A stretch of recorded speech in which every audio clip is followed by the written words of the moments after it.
bands are just elastic bands can go on the bottom feet of the chair.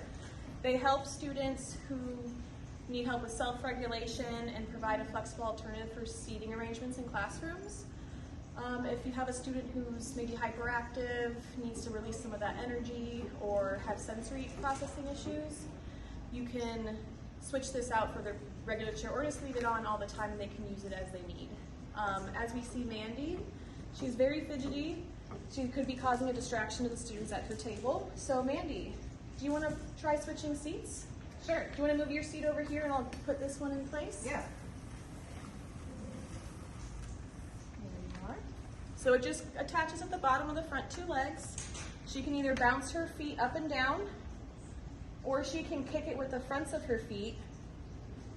And in this way, it's not distracting to the other students, and Mandy still is able to be fidgety without causing distractions and can still learn to her full capacity.